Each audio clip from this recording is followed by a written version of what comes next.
Hello friends, ઉનાળાની સિઝનમાં ખાવાની મજા પડી જાય એવું આજે આપણે ગુવાર બટેટાનું શાક જોઈશું। એકદમ ઝટપટ બનાવીને તૈયાર કરીશું, કુકરમાં બનાવીને તૈયાર કરીશું।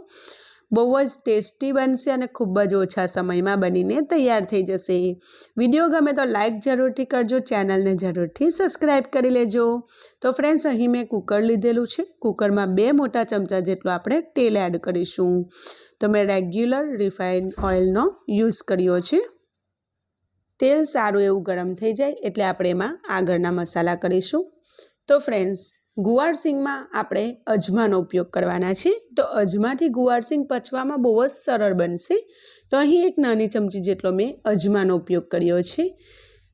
સાથે સાથે 3 થી 4 લસણની કળીને આ રીતે નાના ટુકડામાં સમારીને એડ કરેલી છે અને ચપટી જેટલી હિંગ પણ એડ કરીશું। તો ફ્રેન્ડ્સ, ગુવાર સિંગ મોટાભાગે પચવામાં થોડી હાર્ડ પડતી હોય છે એટલે એમાં અજમો જરૂરથી યુઝ કરજો। અજમાનો ટેસ્ટ સારો પણ લાગતો હોય છે। એમાં 1 મીડિયમ સાઇઝના પ્યાજને આ રીતે સ્લાઇસમાં કટ કરીને એડ કરેલો છે।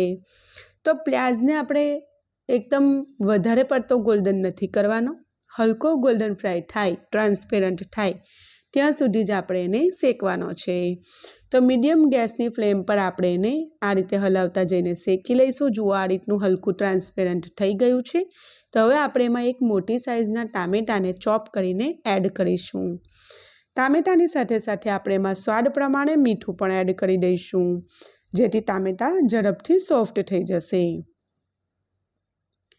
તો ફ્રેન્ડ્સ, જ્યારે પણ આપણે કોઈ પણ સબ્જી બનાવીએ ત્યારે ટામેટા પછી તરત જ આપણે એડ કરી દેવાનું સોલ્ટ। સોલ્ટ એડ કરવાથી ઝડપથી ટામેટા સોફ્ટ થઈ જશે। હવે આપણે એને સારી રીતે શેકાવા દઈશું અને પછી આપણે એમાં કેટલાક પાવડર મસાલા કરીશું। સાથે સાથે આદુ, લસણ અને મરચાંની પેસ્ટ પણ એડ કરીશું। તો અહીં ફ્રેન્ડ્સ, આપણે લીલા મરચાંની નાની ચમચી જેટલી પેસ્ટ એડ કરેલી છે અને નાની ચમચી જેટલી જ પેસ્ટ આદુની પણ એડ કરીશું। લસણના આપણે કટકા કરીને એડ કર્યું છે, તેથી મેં લસણની પેસ્ટ એડ નથી કરી। જો તમને એનું ફ્લેવર વધારે પસંદ આવતું હોય તો તમે આ જગ્યા પર લસણની પેસ્ટ પણ એડ કરી શકો છો। બધી વસ્તુને એકદમ સરસ રીતે આ રીતે મિક્સ કરી દઈશું। ટામેટા સોફ્ટ થાય ત્યાં સુધી આપણે ચડવા દઈશું। તો જુઓ ફ્રેન્ડ્સ, ટામેટા સારા એવા સોફ્ટ થઈ ગયા છે। હવે આપણે એમાં કેટલાક પાવડર મસાલા કરીશું।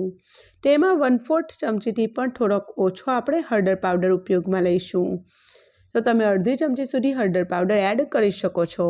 1 ચમચી જેટલો લાલ મરચું પાવડર, કશ્મીરી લાલ મરચું અને ચપટી જેટલો તીખો લાલ મરચુંનો મેં ઉપયોગ કર્યો છે અને 1 ચમચી જેટલો ધાણા જીરું પાવડર એડ કર્યો છે અને એમાં થોડુંક આપણે પાણી પણ એડ કરીશું, જેથી મસાલા બિલકુલ બળે નહીં। અને પાણી એડ કરવાથી ખૂબ જ સરસ રીતે મસાલા ચડી પણ જાય છે, સરસ થઈ જાય છે। તો જુઓ ફ્રેન્ડ્સ, આપણે કશ્મીરી લાલ મરચુંનો ઉપયોગ કર્યો છે એટલે શાકનો કલર બહુ જ સરસ આવશે। પણ તમારી પાસે ના હોય તો તમે રેગ્યુલર મરચું પણ લઈ શકો છો, પણ એની ક્વોન્ટિટી તમારે થોડીક ઓછી કરી દેવાની। હવે અહીં ગુવાર અને બટેટા મેં આગળથી સમારીને રાખેલા છે અને આ રીતના પાણીમાં રાખેલા છે। તો આપણે એને આ પોઈન્ટ પર એડ કરી દઈશું। તો ફ્રેન્ડ્સ, અહીં મેં 3 મીડિયમ સાઇઝના બટેટા લીધેલા, એના છોલતા ઉતારીને આ રીતે ટુકડા કરીને લીધેલા છે। હવે બધી વસ્તુને આપણે એકદમ સારી રીતે મિક્સ કરી લઈશું। તો એક ગુવાર પર મસાલાનું કોટેશન આવી જાય એ રીતે આપણે તાબેઠાની મદદથી એને હલાવતા જઈશું અને પછી મીડિયમ ફ્લેમ પર આપણે 5 મિનિટ જેવું એને શેકાવા દઈશું। તો 5 મિનિટ જેવું શેકાય પછી આપણે એમાં, જો તમે ગ્રેવીવાળું ખાવાનું પસંદ કરતા હોય હલકી, તો એમાં 1 થી 2 ચમચી જેટલું પાણી એડ કરી શકો છો। અને તમને બિલકુલ કોળું અને સૂકું શાક ખાવાનું પસંદ હોય તો આ ટાઈમે તમે પાણી એડ ના કરતા। તો અમારા ઘરે બધા ગ્રેવીવાળું પસંદ કરે છે, હલકી ગ્રેવીવાળું, એટલે મેં થોડુંક પાણી એડ કર્યું છે। હવે આપણે કુકરનું ઢાંકણ બંધ કરી દઈશું। મીડિયમ ફ્લેમ પર આપણે 2 સીટી લઈ લઈશું।